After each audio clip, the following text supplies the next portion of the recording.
Hop.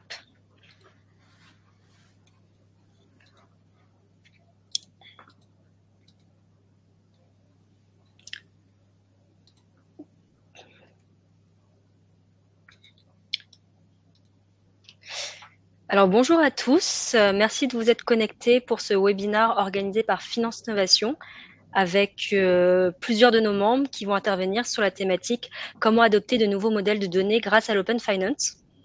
Alors on va commencer dans 2-3 minutes, le temps que les participants se connectent. Pour information, le webinaire sera disponible également en replay, donc n'hésitez pas à partager le replay sur LinkedIn. Alors, information importante pour tous les participants, si vous avez des questions, n'hésitez pas à poser ces questions dans le chat. Laurent de Berned, ici présent, s'occupera de les poser au fur et à mesure du webinaire. Donc, voilà, très bon webinaire à tous. Merci. Merci beaucoup, Anne. Merci à tous d'être présents, de prendre du temps pour assister à ce webinaire. Sur le thème de l'Open Finance, donc comment adopter de nouveaux modèles de données grâce à l'Open Finance.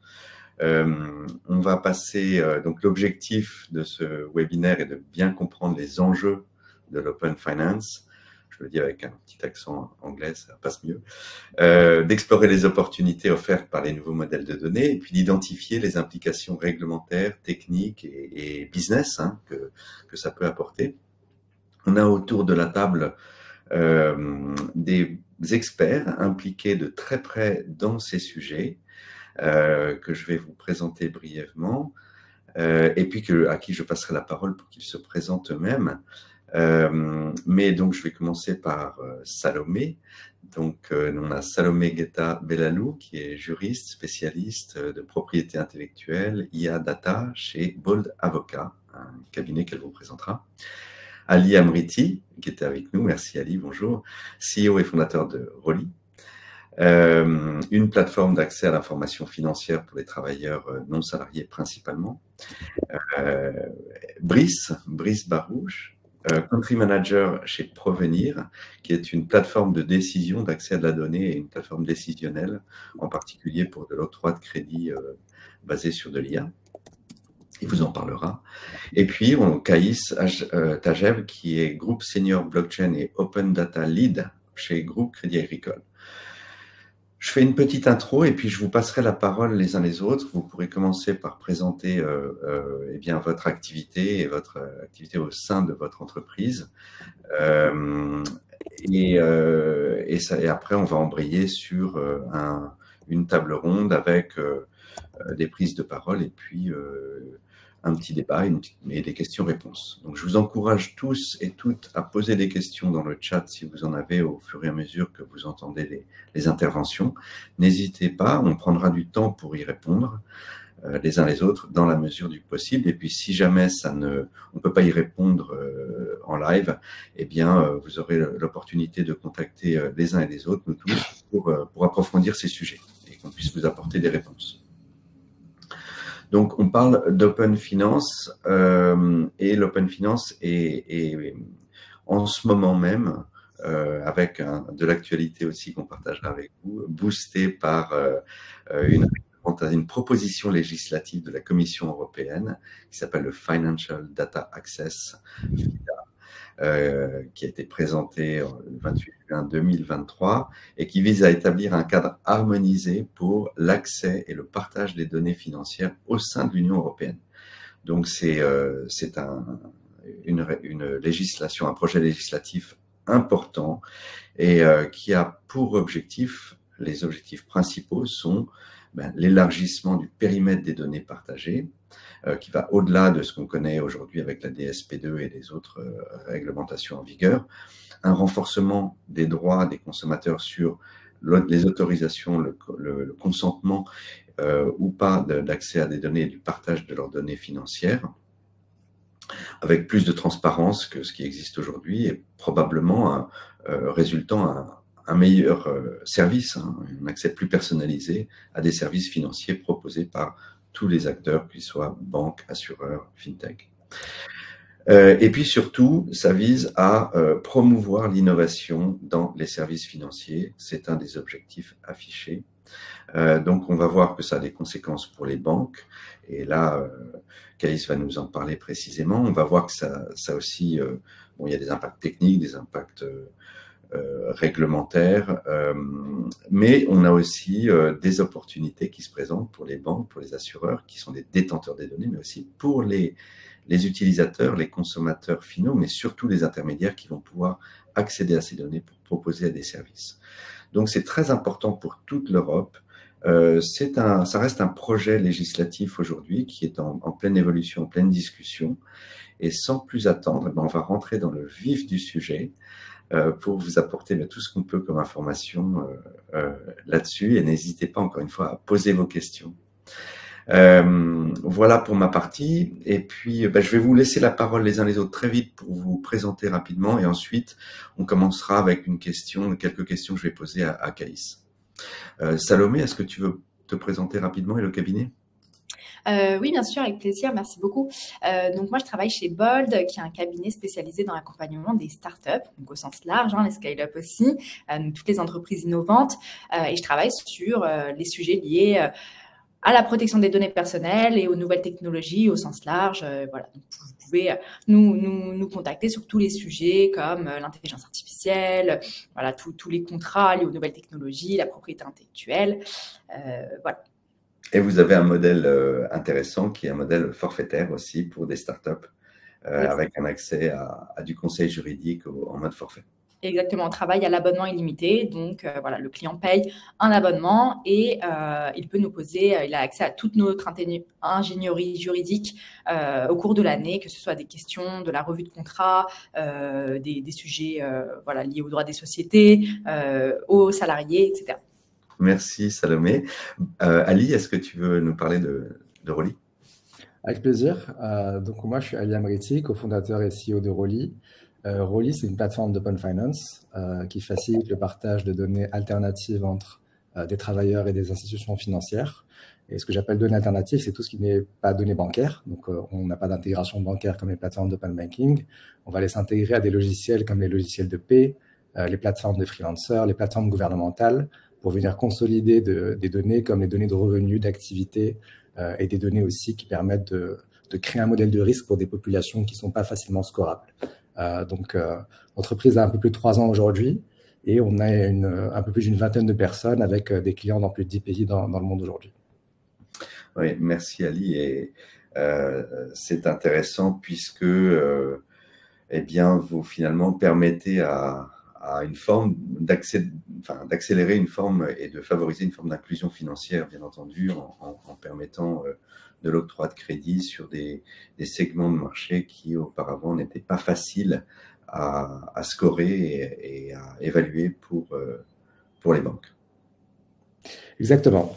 En fait, la genèse de Rolly, c'était, moi je suis data scientist de formation et lors de ma précédente expérience, on voulait accorder un peu plus de crédit à des indépendants. On n'arrivait pas à définir on n'avait pas une idée de leur stabilité professionnelle via des données bancaires. On s'est rendu compte qu'en allant chercher d'autres types de données, on pouvait avoir une meilleure projection de leurs revenus dans le futur. Donc aujourd'hui, Rolly a pas mal évolué, c'est notre cible historique, les indépendants, mais maintenant on couvre quasiment tous les travailleurs avec notamment des intégrations avec des plateformes gouvernementales. On est capable de vérifier l'emploi, la situation fiscale, les revenus de n'importe quel travailleur d'une manière simple et sécurisée que je pourrais détailler tout à l'heure. Merci Ali, bravo. Peut-être Brice, si tu veux nous présenter ton rôle de country manager chez Provenir et puis ce que fait la société. Oui, bien sûr. Bonjour à tous. Donc Provenir, une société qui a une vingtaine d'années désormais. On a développé une plateforme, un moteur décisionnel en mode plateforme, nouvelle génération qui embarque plusieurs modules qui finalement facilitent la vie du business, que ce soit les équipes risques ou les équipes fraude des établissements financiers ou tout ce qui touche un peu à la finance, que ce soit telco, utilities, etc., qui ont besoin de ce genre de services. Et la grande innovation dans notre approche, c'est qu'on embarque à la fois ce moteur décisionnel low code, donc à disposition du business, mais également un module de revue manuelle et une data marketplace qui permet d'accéder à plus de 140 partenaires, dont Rolly fait partie d'ailleurs. Donc, tout type de data nous intéresse, en tout cas intéresse nos clients. Et le tout est bien sûr ultra optimisé par un moteur d'intelligence artificielle qui va encore renforcer l'efficacité de l'utilisation de la data. Merci Brice. Alors, je vais, avant de passer la parole à Caïs qui se présentera et qui embrayera directement sur les questions, je vais me présenter rapidement. Donc, pour ma part, Laurent Bernet, je suis expert en solutions innovantes de financement et de paiement depuis plus de 10 ans, avec un cabinet de conseil dont je fais partie, donc j'ai mon propre cabinet, et puis je travaille au sein d'un groupe de conseil qui s'appelle The Family Consulting Group, TFCG, multi-expertise internationale, et on apporte du conseil stratégique et opérationnel sur un grand nombre de sujets, et les miens en particulier touchent bien entendu toujours au financement ou au paiement pour favoriser l'innovation et les nouveaux services. Donc, je travaille avec des banques, des assureurs, des corporates et des startups qui veulent enrichir leurs services ou proposer des nouveaux services innovants pour faire avancer et évoluer le secteur financier. Voilà, Caïs, je te laisse la parole pour te présenter et les questions, on va dérouler les questions juste après. Très bien, merci beaucoup. Donc, Caïs Achtaeb, je travaille au Crédit Agricole. Je travaille au sein du Lab Nouveau Territoire. C'est une entité qui travaille sur les technologies du futur globalement. J'ai 2 casquettes au sein de cette équipe. Je coordonne à la fois l'ensemble des projets qui sont liés au digital asset dans l'ensemble des entités du groupe. Mais aussi, j'ai une deuxième casquette qui est de travailler sur tout ce qui est business autour de l'open finance d'une manière générale. Et à ce titre, j'interviens sur cette table ronde. Bon, très bien, mais du coup, tu vas pouvoir nous éclairer. J'ai des questions pour toi assez simples dans un premier temps. La première, c'est quels sont, du point de vue de la banque et des banques en général, je pense que tu peux aussi parler pour l'ensemble du secteur dans une certaine mesure, quels sont les enjeux pour le Crédit Agricole et pour les autres banques liées à l'open finance, aux évolutions réglementaires qu'on envisage qui sont proposées par FIDA, quels sont les bénéfices aussi pour les consommateurs et les entreprises du point de vue de la banque, et puis les bénéfices en particulier pour les banques. Très bien. En fait, en ce qui concerne l'open finance d'une manière générale et de FIDA, c'est un sujet qui nous travaille depuis maintenant pas mal d'années, où la construction de ce texte réglementaire qui arrive bientôt pose quand même quelques points d'attention au niveau des banques, sur lesquels les banques sur la place de Paris, mais pas que sur la place de Paris, ils ont essayé d'apporter des modifications, voire des alignements par rapport à ces propositions de FIDA. L'impact de FIDA, il est très important.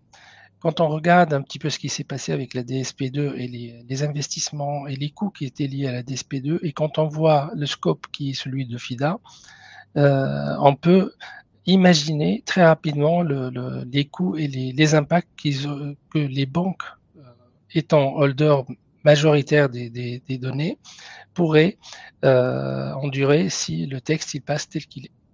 Donc il y a quand même ce point d'attention qui est important, vu je dirais l'importance de ce texte réglementaire qui englobe énormément de data, énormément d'acteurs de la finance d'une manière générale, et surtout il va être fait sur un temps qui est assez court. Donc ça, c'est vraiment le premier point qui est important à considérer côté banque, parce qu'in fine, les banques sont majoritairement ceux qui ont le plus de données à partager d'une manière ou d'une autre. Donc ça, c'est le premier point. Après, dans le texte lui-même, il y a quand même beaucoup de points d'attention que les banques soulèvent et ont continué à soulever jusqu'à récemment, notamment autour de la cybersécurité des problématiques qui pourraient découler de cette ouverture pour encadrer ces données, les données de nos clients qui nous les confient d'une manière ou d'une autre. Et d'autres questions aussi qui se posent majoritairement sur la souveraineté de ces données, où on pense qu'il y a aussi une possibilité que ces données puissent être fouillées ou accessibles par des acteurs non européens et sur lesquels on perd la maîtrise de cette data qui est importante pour nos clients. Donc ces sujets-là sont au cœur des préoccupations des banques d'une manière générale. C'est pour cela que récemment, il y a des échanges autour de la FBF, la Fédération française des banques, qui a essayé de faire reculer ce texte, il n'y a pas plus tard qu'il y a quelques jours, parce que dans l'état actuel des choses, ce texte, il est un peu moins, enfin, il n'est pas très favorable selon les points que je viens de vous énoncer.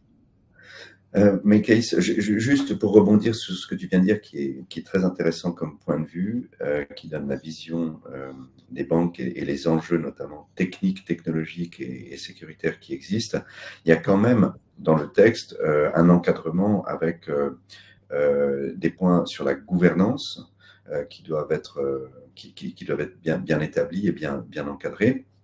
Et puis aussi sur le fait que contrairement à la DSP2 qui ne prévoyait pas de modèle économique finalement pour les détenteurs des données, FIDA impose aux banques de se mettre d'accord sur un coût raisonnable associé au coût induit par cette législation pour pouvoir facturer en tant que détenteur de données le partage des données.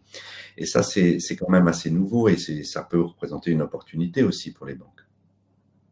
Non, je suis entièrement d'accord. C'est quelque chose, c'est une porte qui n'était pas ouverte sur la DSP2, qui est ouverte aujourd'hui sur FIDA.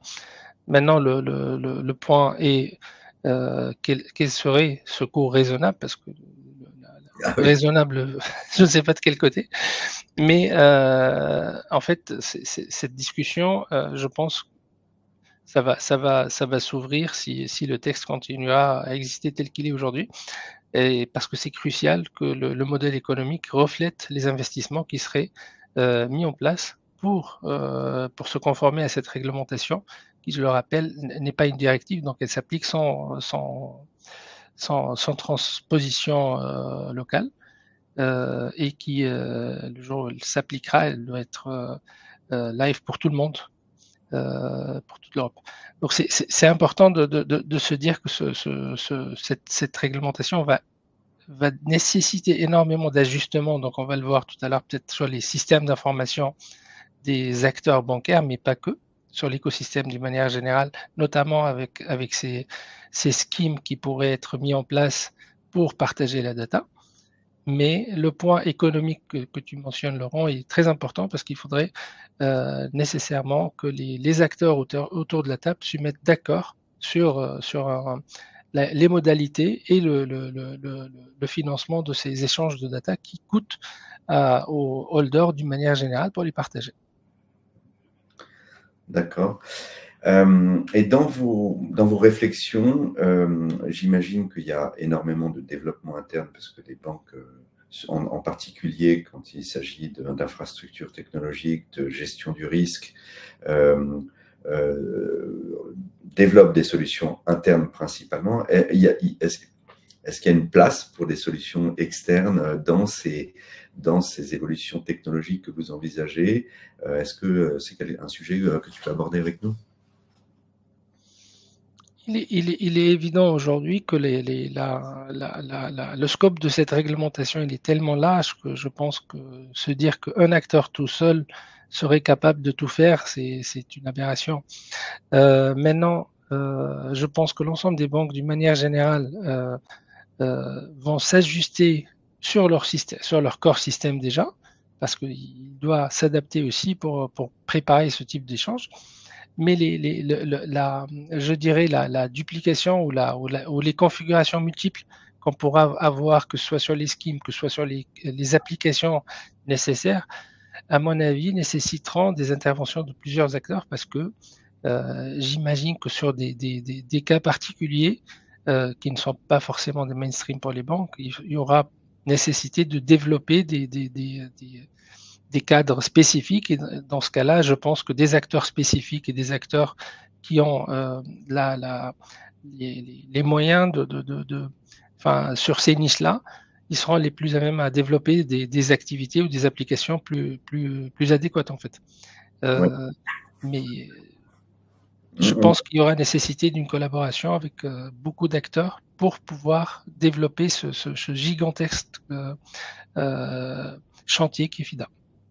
Oui, surtout que on sait que les données sont disséminées au sein des banques en fonction de leur structure, en fonction aussi de des métiers. Donc forcément, c'est un énorme chantier. Des plateformes d'accès à la donnée, des plateformes décisionnelles, on verra avec revenir peut-être comment elles se positionnent par rapport à ça. Mais c'est sûr que ça représente un gisement d'opportunités important. Et peut-être, Laurent, pour répondre à ta deuxième question qui était sur les bénéfices, peut-être. Oui, mais un des axes des bénéfices que pourrait apporter cette réglementation, c'est déjà de l'appliquer en interne pour des groupes comme le nôtre où on est constitué de plusieurs banques, en fait. Finalement, les caisses régionales, LCL et autres, où on a la nécessité aussi d'échanger les données.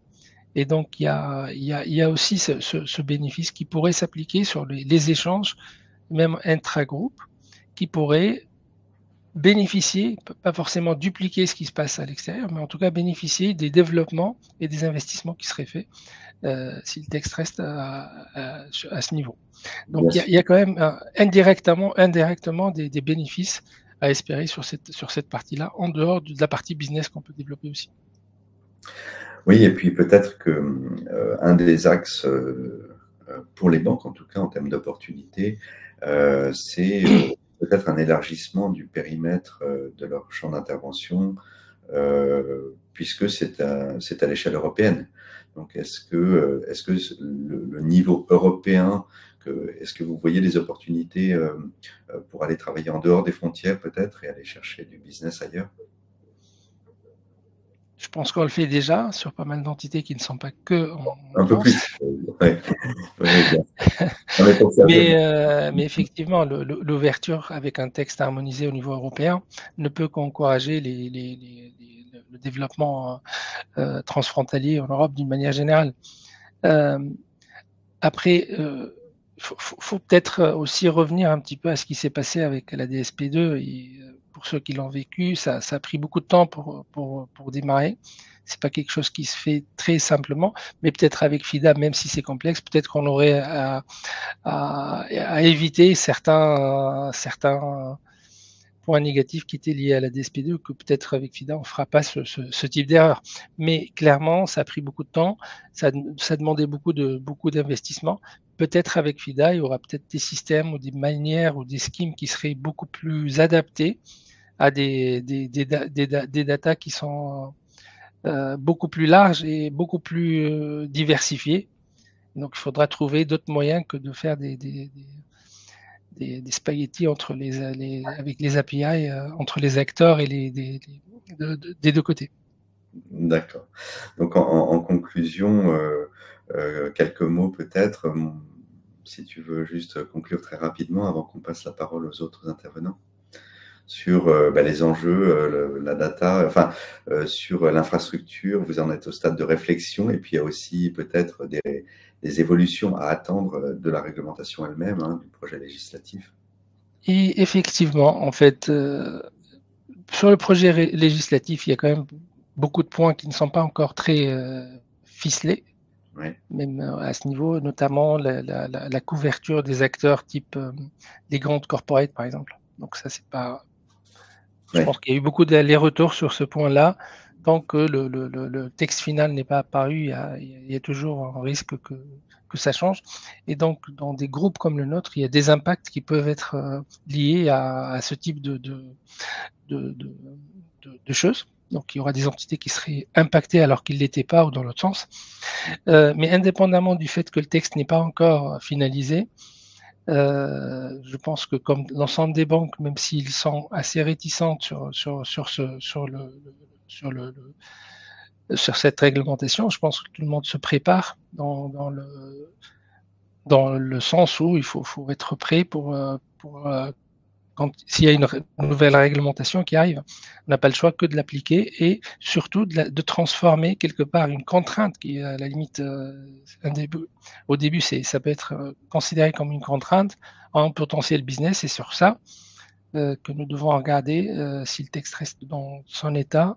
On doit voir comment bénéficier du texte aussi pour, à la limite, trouver des nouvelles idées de business, mais aussi améliorer les conditions d'accès pour les clients, améliorer beaucoup d'activités actuelles qui pourraient bénéficier des apports fondamentaux de FIDA ou de l'Open Finance d'une manière générale. Un bel avenir pour l'Open Finance du point de vue des banques, même si c'est un challenge. Merci beaucoup. Merci, c'est un point de vue très intéressant. Et je voudrais, on a un petit peu de temps à rattraper là, il faut que on a un peu dérapé, mais on va y arriver. Et je vous encourage tous à poser des questions sur ce que vient de dire Caïs et les échanges qu'on vient d'avoir. Je voudrais passer la parole maintenant à Ali pour que tu nous parles un peu la même question. Quels sont les enjeux pour la société tels que tu les adresses, toi, la société, je parle des enjeux sociétaux, sur ce partage de données, sur les opportunités que ça peut représenter, quels bénéfices pour les consommateurs, pour les entreprises aussi. Et voilà, quel est ton point de vue, ta vision de l'avenir de l'Open Finance avec les évolutions qui sont prévues? Avec plaisir. Je peux commencer par le thème qu'on a commencé à aborder très tôt chez Rolly, c'est le thème de l'inclusion financière. Donc, on a été fondé en 2021 pour favoriser l'inclusion financière des travailleurs indépendants. Et c'était à la suite de pas mal de discussions avec des acteurs bancaires traditionnels qui n'avaient pas pour projet de créer des offres qui allaient avec le mode de vie d'un indépendant ou qui même parfois excluaient un indépendant du simple fait de son statut de travail. Et donc, l'idée de Rolly, c'était de faire en sorte que le statut de travail ne soit plus vraiment un frein pour accéder à un service financier. Donc ça, c'est la thèse. Ensuite, on a commencé à la développer avec une approche qui est liée à récolter des points de données qui peuvent favoriser la création de modèles de risque adaptés. Et on s'est rendu compte que ces points de données, en fait, n'étaient pas disponibles via les plateformes d'open banking qu'on connaît ou via des bilans financiers traditionnels, mais plus des points de données qui provenaient de plateformes qui donnaient une meilleure vue de la situation d'un indépendant, comme Uber pour des chauffeurs VTC, Malte pour des travailleurs indépendants digitalisés. Et via ces plateformes, un indépendant était capable en fait de centraliser ses données de revenus, ses données d'activité, et faire en sorte qu'un gestionnaire de risque ait une meilleure vue sur sa situation professionnelle. Donc ça, ces données-là, ce qu'on appelle données alternatives, il n'y avait pas de plateforme qui permettait de les unifier. On n'a pas trouvé une solution qui permettait, via un simple appel API, de récolter les données de revenus d'activité sur tous les projets d'un indépendant sur les 6 derniers mois, par exemple. Et donc, c'est le rôle un peu de Rolly, c'est de faire en sorte que toutes ces données alternatives qui sont très fragmentées, aujourd'hui, on puisse y avoir accès et aider n'importe quel travailleur à partager en fait, ces données-là de manière simple et sécurisée avec un acteur bancaire. Donc, quand on creuse un peu plus, on peut se poser la question aussi de se dire, est-ce que les règles de scoring traditionnelles, telles qu'on les connaît, elles sont pas devenues un peu obsolètes par rapport à l'évolution de la société? Puisque tu parlais, Laurent, un peu de cet aspect sociétal, la société évolue, les modes de travail évoluent. Et il y a une statistique que j'aime bien, c'est que dans des pays même très, très avancés, très développés comme la France et l'Angleterre, il y a 60% de la jeunesse en France qui veut être indépendante dans le futur, travailler de manière indépendante, et 80% de la jeunesse en Angleterre.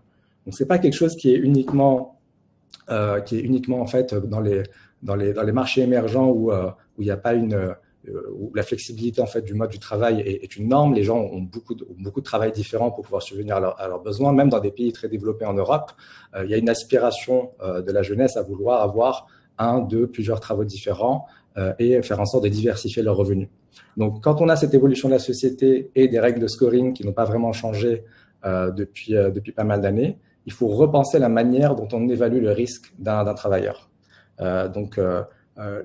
Nous, on a cette idée de se dire que n'importe quel travailleur peut partager ses propres données personnelles qui vont mettre en confiance un gestionnaire de risque sur sa capacité à accéder à un service financier et non pas imposer un type de données particulier que sont les données bancaires ou les données fiscales pour faire en sorte d'accepter ou rejeter une demande de crédit. Merci Ali, ouais, ok, très intéressant. Donc on a une question pour toi, mais je vais la garder pour les questions-réponses tout à l'heure. Tu pourras y réfléchir. Moi, la question que je me pose, c'est du coup, face à ces évolutions et à ces potentielles opportunités d'accéder à beaucoup de données qui sont détenues par les détenteurs qui les collectent, hein, donc, et ça va des banques, ce sont les banques principalement, les institutions financières qui gèrent tout type de produits, parce que c'est vrai que le périmètre de FIDA, c'est le crédit, l'épargne, mais aussi l'assurance. Donc, il y a aussi les assureurs qui détiennent beaucoup de données. Comment est-ce que tu te prépares, toi, d'un point de vue infrastructure technologique, d'un point de vue, enfin voilà, quels sont les enjeux auxquels tu fais face et pour quel bénéfice pour le client au final, hein, comment est-ce que tes services vont évoluer? Alors, aujourd'hui, on s'est concentré sur deux types de données principaux, qui sont les données de revenus et les données d'activité. Donc, les données d'activité pour un travailleur traditionnel, ça va être son employeur, son statut de travail, est-ce que sa période d'essai est validée. Pour un travailleur indépendant, ça va être la durée de son contrat de freelance. Ça va être pour un travailleur de plateforme, le nombre de courses qu'il a effectuées avec des plateformes. Donc, ce type de données, on se concentre à les unifier. Et ces types de données ne sont pas, enfin, elles se trouvent en tout cas dans des acteurs qui ne sont ni bancaires ni assurantiels et pas, en tout cas aujourd'hui, concernés par la réglementation FIDA. En revanche, on ajoute des intégrations quasiment chaque semaine et on s'attelle toujours à essayer de contextualiser au maximum la situation financière d'un travailleur. Donc forcément, les données que tu évoques, Laurent, bancaires, assurantielles, vont arriver. Ce qui est très important pour nous, c'est la notion de schéma, en fait. Comme on est une infrastructure de données, c'est de faire en sorte qu'on soit préparé pour pouvoir respecter le schéma de données de partage qui va être imposé par la réglementation si on est soumis à la réglementation dans le futur. Donc, faire en sorte que ce schéma respecte à peu près tous les acteurs. Alors, nous, on est évidemment soumis au RGPD de manière assez stricte, étant donné que toutes les données qu'on récolte sont soumises au consentement de l'utilisateur, que l'utilisateur a une vue très claire sur les données qu'il partage à une institution financière. Et ça, c'est la base un peu de notre business, c'est qu'on voilà, on n'a pas d'autre moyen de faciliter ce partage de données entre un utilisateur final et l'un de nos partenaires bancaires ou assurantiels. Donc, la manière dont on prépare en fait l'évolution, c'est de se dire, partons du principe qu'on passe de l'open finance à l'open data, que la réglementation FIDA va être en fait généralisée à tout type de données qu'un utilisateur détient dans des plateformes, et comment on fait en sorte de créer un schéma global pour pouvoir faire en sorte que le partage se passe de la même manière et non pas qu'on y aille étape par étape avec un type de données systématiquement pour un secteur. L'évolution qu'on est en train de voir aussi d'un point de vue purement business, on a des clients qui sont dans des marchés émergents. Les données que des banques, des institutions financières utilisent là-bas sont des données mobiles, par exemple. C'est des données de paiement qu'on retrouve sur Stripe. Et donc, tout ça, c'est aussi un équivalent, en tout cas, d'un système financier local, d'un système bancaire local. Donc, il n'y a pas de...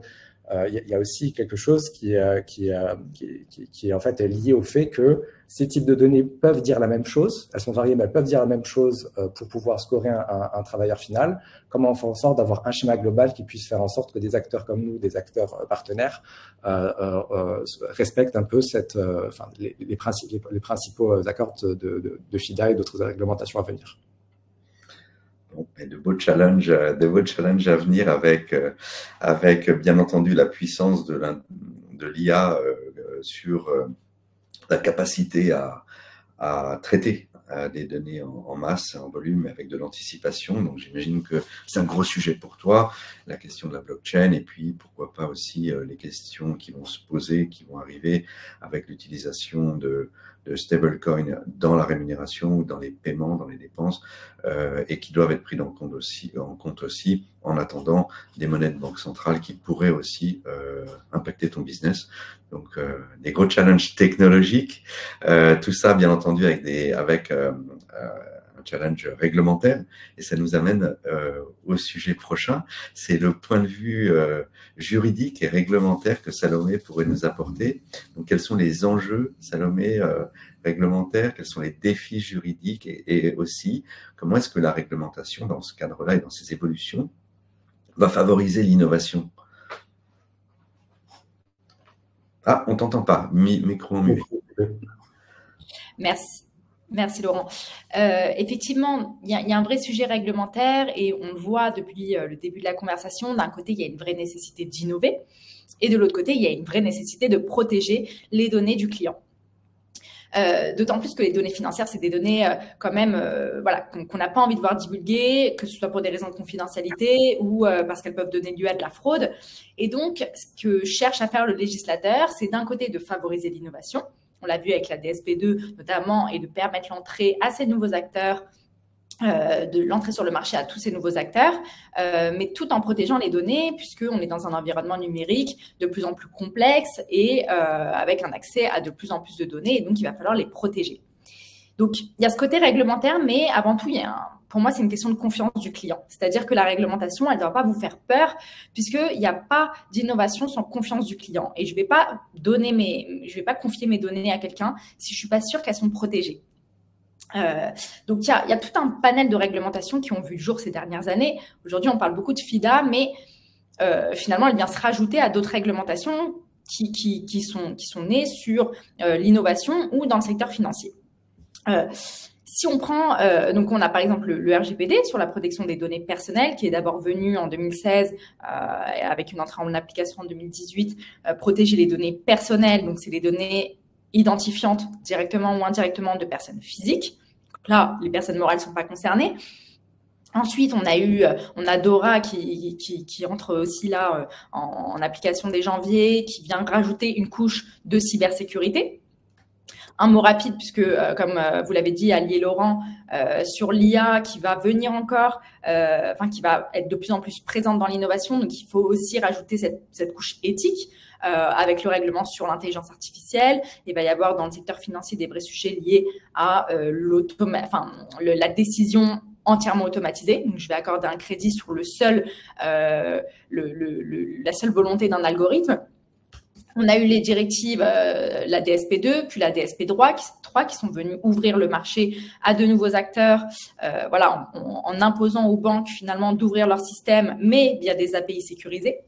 Et ensuite, FIDA, qui ouvre la voie à l'open finance et encore à plus de données. Et donc, dans toutes ces réglementations-là, on peut s'y perdre, ça peut faire peur, mais on retrouve toujours les mêmes axes. Les axes notamment de transparence, de consentement et de sécurité. Pour parler rapidement de la sécurité d'abord, ça va être la manifestation physique de la protection des données, puisqu'on va protéger les données de 3 manières. Une manière contractuelle, on va imposer à nos co-contractants ou à nos salariés de respecter la confidentialité des données. On va aussi signer avec nos sous-traitants, donc tous les outils qu'on utilise, des contrats qui leur imposent de respecter au moins les mêmes obligations que nous en matière de réglementation, en matière de sécurité. Ça, on le retrouve dans le RGPD et dans DORA. Il va y avoir la mise en place de process pour réagir vite en cas de violation de données, en cas de cyberattaque, avec encore une fois ces 2 réglementations qui nous imposent de notifier les violations de sécurité. Donc, 72 heures, généralement, ça passe très vite. Donc, qui va notifier ? Comment il faut être sûr que le message arrive aux bonnes personnes. Et donc, il faut réagir vite, il faut mettre en place des process. Et enfin, la mise en place de mesures de sécurité technique. Ensuite, un mot rapide sur la transparence, puisqu'il n'y a pas de consentement. On va parler beaucoup de consentement, mais il n'y a pas de consentement sans transparence. Je ne peux pas consentir si je ne suis pas certain de ce qu'on va faire avec mes données. Qui va les traiter? Pourquoi? Combien de temps elles sont conservées? Quels sont mes droits? Est-ce que je peux retirer mon consentement demain si je ne veux plus? Et donc, enfin, le consentement. Et donc là, je veux revenir sur le consentement parce qu'on le retrouve dans plusieurs réglementations et on peut un peu s'y perdre parce que souvent, quand on pense au RGPD, on pense consentement. Mais le consentement n'est pas du tout obligatoire à chaque fois qu'on traite des données personnelles. Ce qui est fondamental, ça va être d'abord d'informer la personne. Donc, comme je le disais, quelles données on va collecter, pourquoi, combien de temps, etc. Une fois qu'on a ça, il faut trouver une base juridique du traitement, une base légale. Et ça, là, il y en a 6. Il n'y a pas que le consentement. Le consentement, finalement, on va s'en servir soit pour envoyer des newsletters en B2C, soit parce qu'on va traiter des données sensibles au sens du RGPD. Et donc là, attention, les données financières, ce n'est pas des données sensibles au sens du RGPD, alors que ça peut être des données sensibles dans le langage courant. Et donc, ce n'est pas des données qui nécessitent le consentement explicite au sens du RGPD. On nécessitera le consentement explicite que pour traiter des données relatives à l'orientation sexuelle, aux opinions religieuses, syndicales, etc.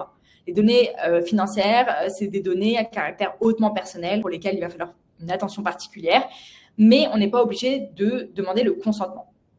Et donc, qu'est-ce qu'il y a d'autre comme base légale? On va avoir l'intérêt légitime, par exemple, à développer son activité, ou alors l'exécution du contrat. Je ne peux pas exécuter votre transaction si vous ne m'avez pas donné votre RIB. Et c'est finalement la base légale qu'on va le plus utiliser en matière de données personnelles. Je ne peux pas vous livrer un bien si vous ne m'avez pas donné votre adresse. Et c'est là que la DSP2 intervient et nous dit, oui, mais pour venir vous connecter au système d'un autre acteur, il va falloir demander le consentement explicite de la personne concernée. Et là, je veux préciser que c'est deux consentements distincts. C'est-à-dire qu'il faut choisir une base légale au sens du RGPD. Par exemple, les données sont nécessaires à l'exécution du contrat. Et l'European Data Board nous précise que le consentement de la DSP2, c'est un consentement en plus à recueillir, qui est un consentement contractuel. C'est-à-dire que pour accéder aux données d'un client chez un autre acteur, il va falloir que je demande la permission du client. Voilà, donc c'était pour revenir sur le consentement. En revanche, à chaque fois qu'on nous parle de consentement dans une réglementation, il va falloir à chaque fois qu'il respecte les mêmes critères que dans le RGPD, donc qu'il soit spécifique, éclairé, univoque et libre. Et donc, éclairé, encore une fois, on retrouve la notion de transparence. J'explique pourquoi j'ai besoin de ces données avant qu'on me donne le consentement. Spécifique, si j'ai donné mon consentement pour exécuter une transaction, ça ne veut pas dire que je consens à recevoir de la prospection commerciale. Il doit être libre, donc je ne dois pas être contraint ou incité. Par exemple, avoir une réduction si je donne mon consentement. Et univoque, il va falloir donner son consentement par une action positive. Donc, par exemple, cocher une case ou signer un document. Et là, on a FIDA qui vient nous parler aussi à la fois de consentement, mais surtout de permission. Et donc, on a demandé des précisions au législateur, mais pour l'instant, a priori, la permission, c'est plutôt la mise en œuvre technique du consentement, avec cette histoire de tableau de bord et la possibilité pour les clients de choisir quelles données sont concernées par son consentement et quels acteurs sont concernés par son consentement. Donc, Salomé, on voit qu'il y a des défis juridiques, des challenges qui vont impacter les services, l'accès à ces services, les parcours clients aussi, qui vont impacter beaucoup de choses, mais tu parles beaucoup au futur quand tu nous fais quand tu nous exposes tous ces challenges et tous ces défis et tous ces détails sur la réglementation. En fait, c'est déjà là aujourd'hui avec la DSP2, tout ça. FIDA va pas changer grand-chose. FIDA a pour objectif d'apporter plus de transparence et de donner un petit peu plus la main aux consommateurs sur le partage de ces données, mais finalement, ça change pas grand-chose. Oui. C'est une très bonne précision que tu fais. C'est vrai, c'est un abus de langage quand je dis on va, il va falloir. Alors, il y a encore malheureusement, et on le comprend, certains acteurs qui sont pas conformes, par exemple au RGPD, mais quand même aujourd'hui, la plupart sont conformes, en tout cas ont au moins démarré un processus de mise en conformité. Mais effectivement, c'est quelque chose que je voulais dire. Si je comprends qu'il y a vraiment un enjeu technique et il va falloir continuer techniquement à travailler là-dessus d'un point de vue réglementaire, finalement, si on a bien adopté une démarche de privacy by design, voilà, normalement, la plupart des choses d'un point de vue réglementaire sont déjà en place depuis longtemps. Les boutons de consentement sont déjà en place et donc finalement, FIDA ne va pas impacter grandement les évolutions réglementaires. Mais il y a plein d'acteurs qui ne sont pas encore parfaitement conformes sur le RGPD ou la DSP2. C'est toujours bien de rappeler ces obligations-là. Mais c'est vrai que si on pense à une démarche de privacy by design, normalement, c'est déjà fait depuis un bon moment. Bon, on voit qu'une belle expertise est là pour accompagner tous ceux qui ont encore besoin de parcourir un chemin sur leur mise en conformité avec Bold ou d'autres cabinets. Merci beaucoup Salomé. Je voudrais passer la parole maintenant à Brice pour un sujet, parce que Brice, en fait, vous êtes au cœur, vous êtes un petit peu au milieu de tous ces schémas technologiques, réglementaires. Vous êtes une plateforme qui va apporter finalement le partage de la donnée d'une certaine manière et aussi apporter une aide à la décision. Donc, c'est très important. Et peut-être que tu peux nous parler justement de ce côté orchestration. Tu vois, quelle est la place d'un acteur comme vous dans ce schéma technologique, ce schéma réglementaire, ce schéma business aussi. Et quels sont les challenges que auxquels vous faites face, hein? Est-ce que ce soit dans les discussions avec les détenteurs des données ou que ce soit avec les consommateurs de données, voilà, quels sont un petit peu les challenges en termes d'orchestration. Et puis, justement, dans ce rôle-là, peut-être on peut aborder un sujet, on en reparlera un peu plus tard dans les questions-réponses, mais de la place des fintech et des acteurs innovants et de l'innovation que vous pouvez apporter en tant qu'orchestrateur, mais aussi qui va exister en général. Oui, bien sûr. Merci Laurent pour cette question. Moi, tout ce que j'ai entendu finalement résonne énormément avec notre approche. Finalement, si on doit résumer, on se rend compte que la législation bouge, elle est toujours incertaine. Caïs l'a encore dit. On ne sait pas trop ce qui va arriver. Je pense qu'Ali ne pourra pas me aller à l'encontre de ce que je vais dire, mais c'est que les habitudes de consommation sont différentes selon les pays. Donc les parcours sont différents, les datas accessibles sont différentes, donc les marchés sont différents. Même si FIDA a pour objectif d'un peu d'uniformiser, en tout cas le marché européen, on voit bien que nos clients à tous n'ont pas d'autre choix que de démultiplier les stratégies et d'utiliser les datas à bon escient à chaque partie du parcours, que ce soit sur une mise en relation ou un processus de recouvrement ou tout simplement pour faire du cross-sell, upsell sur des clients existants. Les datas utilisées ne seront pas les mêmes. Alors c'est sûr que l'open banking, l'open finance, c'est des opportunités qui restent très importantes parce que à partir du moment où on a de la nouvelle data, en théorie, ça doit nous aider en tout cas les établissements financiers à mieux cibler les produits aux bons clients, en tout cas à mieux les orienter.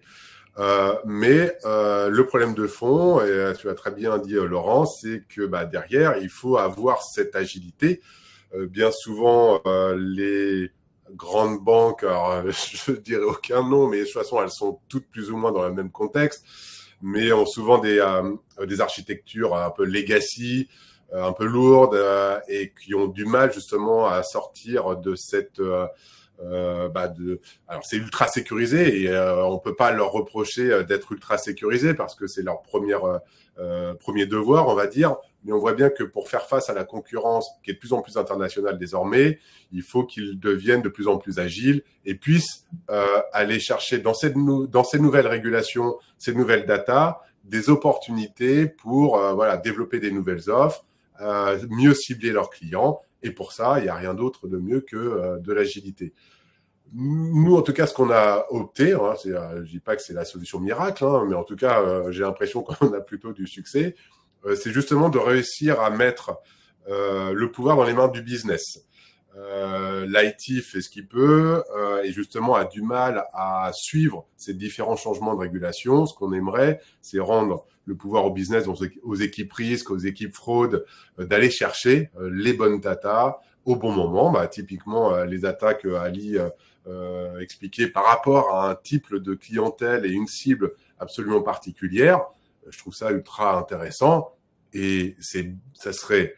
je pense que ça intéresserait n'importe quelle banque de déployer des produits spécifiques à cette clientèle et pouvoir le faire vite. Donc vraiment, l'approche que nous on va avoir par rapport à ce genre de changement, d'ouverture sur le nouveau type de data, c'est de la rendre accessible le plus rapidement possible et qu'elle puisse être utilisée dans une multitude de contextes, une multitude de pays différents pour que ça soit le plus efficace possible. La France est un marché absolument particulier, ne serait-ce que par l'absence de crédit de bureau. Ça implique beaucoup de choses différentes derrière, des risques fraude qui sont différents, des risques de crédit qui sont différents également. Voilà, les data comme on peut trouver donc data alternatives, qu'elles soient issues de l'open finance ou pas, sont absolument nécessaires pour garder une certaine efficacité dans les approches et éviter un maximum d'impayés ou de fraude. Ouais, vraiment très intéressant. Merci pour cet éclairage. La question que j'ai envie de te poser, c'est de rentrer un petit peu dans le détail, puisque tu es dans cette position pivot entre différents acteurs. Quels sont les cas d'usage d'offres de plus en plus personnalisées que tu vois, que tu observes, sur lesquels on utilise la plateforme pour prendre de la décision ou pour aider à la décision? Est-ce que tu peux nous rentrer un petit peu dans le détail, nous présenter un petit peu ce qui se passe chez tes clients, chez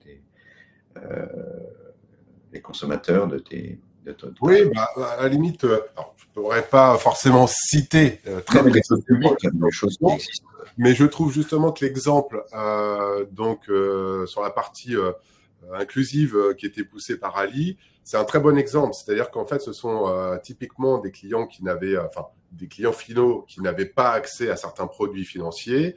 La data, orchestrée d'une bonne manière, a pu permettre à cette catégorie socio-professionnelle d'accéder à ces produits, par exemple, de crédit, beaucoup plus facilement, grâce donc à de nouvelles data, bien orchestrées, avec le monitoring qu'il faut pour aussi limiter les abus, les impayés et les fraudes.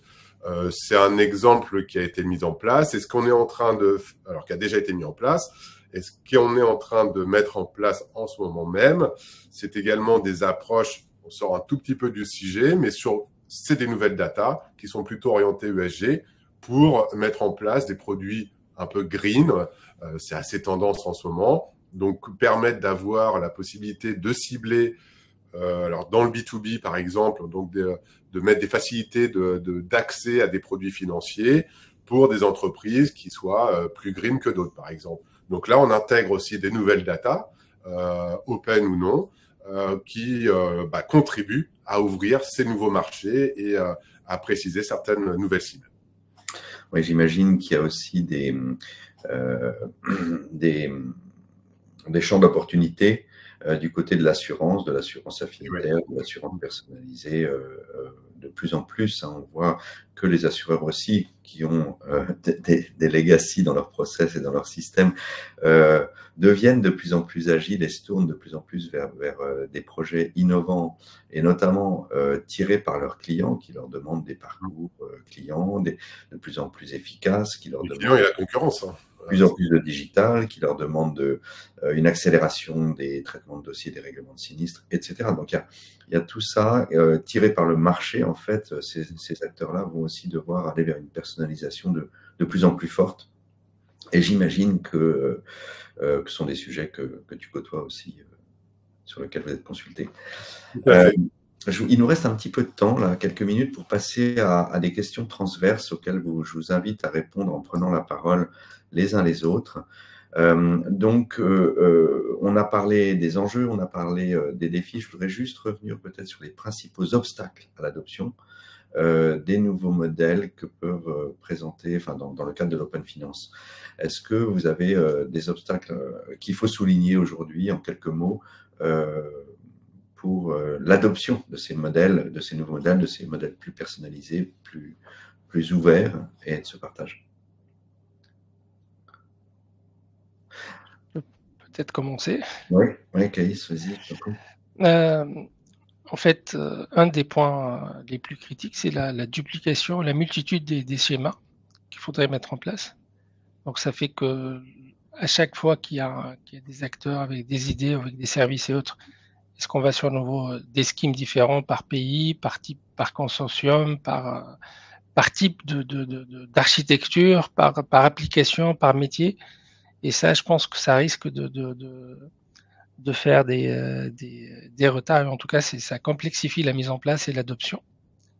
Ça, c'est un point très important à souligner.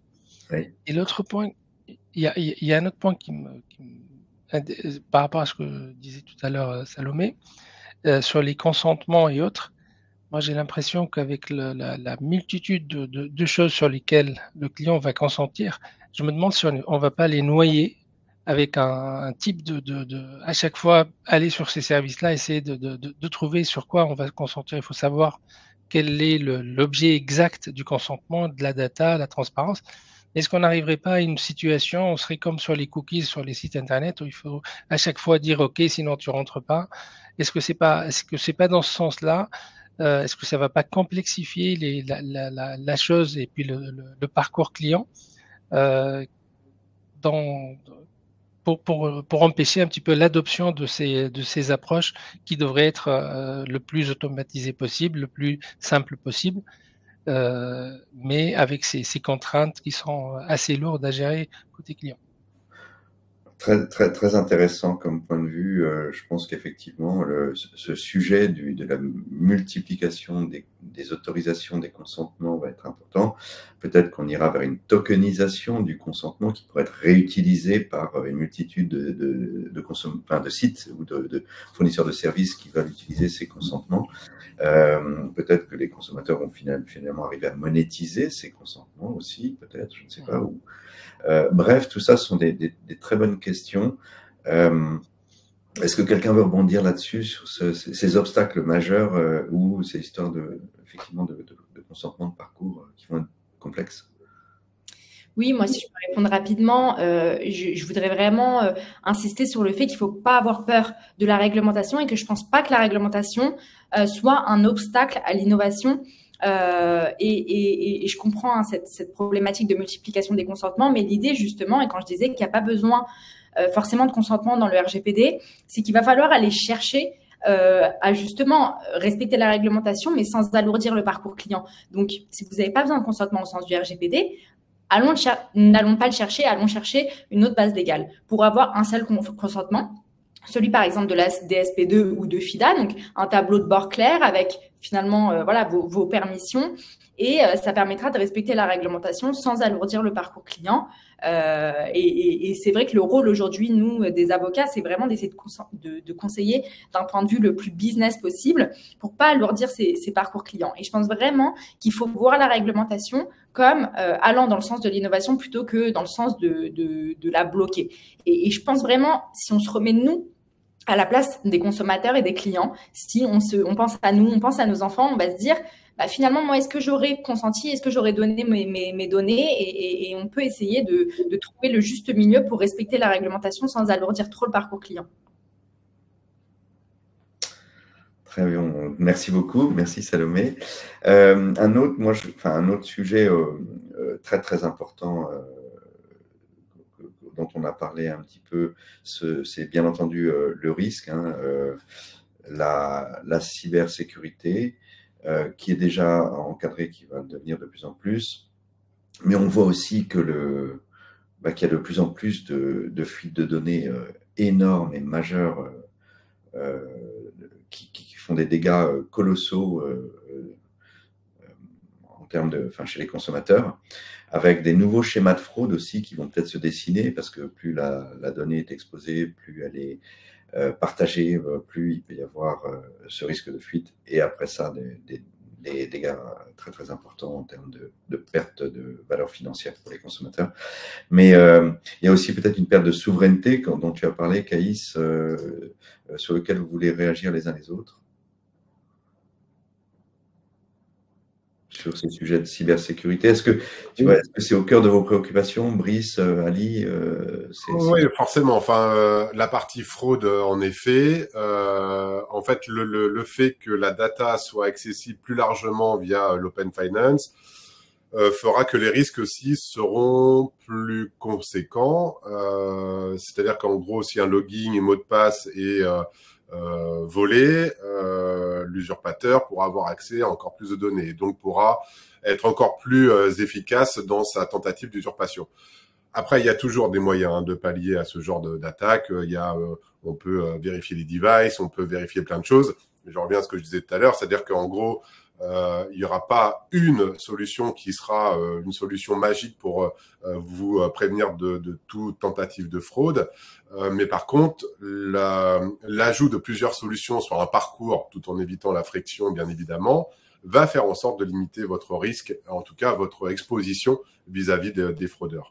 Et plus votre parcours sera difficile à frauder, et plus le fraudeur, en général, ils sont logiquement feignants, mais efficaces, et vont plutôt aller vers un établissement où les verrous seront un peu moins difficiles à déverrouiller. Oui, ça c'est le cas aujourd'hui déjà, mais ils sont très innovants et très efficaces et à la pointe de la technologie aussi. Tout à fait, tout à fait. Pour compléter rapidement ce que dit Brice, et je le rejoins, nous on a remarqué qu'il y avait que dès qu'on prononce en fait le mot consentement ou RGPD aux données personnelles, il y a directement un environnement anxiogène en fait qui s'installe, alors que la plupart des consommateurs partagent leurs données personnelles quasiment tous les jours sans qu'ils s'en rendent compte. Donc, moi, il y a un exemple que j'aime bien donner, c'est quand on veut louer un appartement, alors Le Bon Coin, c'est génial, moi j'adore, je vais souvent sur Le Bon Coin, sauf que partager ses fiches de paie, son avis d'imposition, sa vie, en fait, à un propriétaire qu'on n'a jamais vu, dans une adresse mail qui est non sécurisée, et en fait, il y a tout ce qu'il faut pour construire un dossier de crédit, ensuite se retrouver fiché à la Banque de France. Bon, bah, c'est ça, en fait, le risque, c'est d'oublier qu'en fait, tous les jours, on a des comportements, on partage ces données, et on pense que c'est OK. Alors que quand il y a une plateforme d'open finance, comme Rolly, pour ne pas la citer, voilà, qui permet de faciliter le partage de données, on édite un certificat de consentement lorsque l'utilisateur a donné son consentement, l'utilisateur sait qui a vérifié ces données, quand et à quelle fin, on trouve que c'est un peu plus documenté et un peu plus sécurisé que partager ces données de manière un peu de manière régulière sans s'en rendre compte. Donc c'est ça le vrai risque. Le vrai risque, il n'y a pas encore d'éducation, en fait, en tout cas en France ou en Europe, sur l'importance de faire attention à protéger ces données, comment les protéger, et d'avoir aussi, d'où l'absence de bureau de crédit qu'a mentionné Brice, en fait, d'un acteur tiers qui puisse être là en tant que garant de ces partages de données. Donc c'est surtout sur cet aspect que nous, on essaye de faire un maximum de documentation et d'éducation pour tranquilliser les gens sur le partage de données et sur le fait que partager son login et mot de passe avec un acteur tiers dont c'est le job en fait de sécuriser ces données, ben c'est beaucoup plus important que de le faire de manière tous les jours sans sécurité. Merci beaucoup pour ce point de vue. On a un petit peu dépassé l'horaire, donc je vais faire une conclusion très très brève. On a étudié, on a parlé de l'importance de la réglementation pour favoriser l'innovation, pour favoriser l'évolution des services financiers dans leur ensemble et l'accès à ces services. On a parlé des risques que ça comporte, de faire évoluer la réglementation, ça génère des opportunités mais aussi des nouveaux risques. Et ça, c'est très important. Donc, ça impose la mise en place d'une infrastructure très, très efficace pour gérer ce risque et puis pour bien faire les choses, tout simplement, en conformité avec la réglementation. Je pense que le fait qu'une harmonisation européenne s'impose, c'est merveilleux. Maintenant, il faut que ce soit aussi dans un esprit de simplification. Et là, je rejoins le gouverneur de la Banque centrale qui a parlé de ça il y a quelques jours en disant qu'il y avait un vrai besoin de simplification de la réglementation au niveau européen. Et puis, ça va favoriser forcément l'innovation technologique de cette nouvelle réglementation si elle voit le jour, parce que tout n'est pas encore abouti à ce niveau-là. Et j'espère que les fintech et que les grands groupes, les bancaires et assurances, les détenteurs des données vont trouver un terrain d'entente sur le modèle économique, sur l'infrastructure technique et sur la façon de gérer justement ces impacts réglementaires, ce consentement. Mais je vous remercie à tous les intervenants. Merci beaucoup Finance Innovation pour nous avoir permis d'échanger sur ce passionnant sujet. Merci à vous. Et pour information, le webinaire sera en replay, disponible en replay sur notre chaîne YouTube. Merci à vous et bon après-midi. Merci. Merci beaucoup. Très bientôt. Merci à tous. Au revoir.